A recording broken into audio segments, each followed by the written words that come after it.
तो technical weld में स्वागत है दोस्तों। आपको आज मैं बताऊंगा कि एसएस वेल्डिंग का जो टेस्ट पीस होता है वो कैसे मारा जाएगा, कैसे मारेंगे। मैं लाइव करके आपको दिखाऊंगा और मार के दिखाऊंगा। दोस्तों ये अपना टेस्ट पीस रेडी है एसएस का।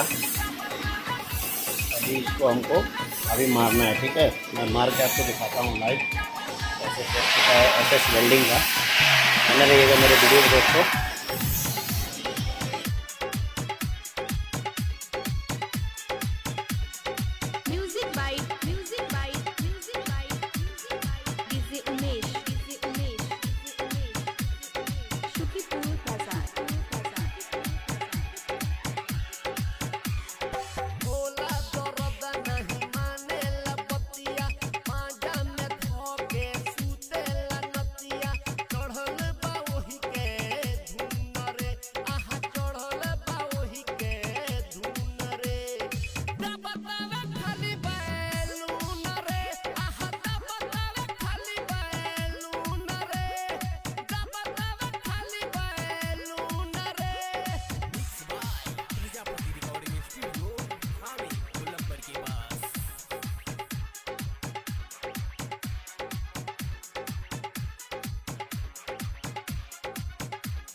छलकावे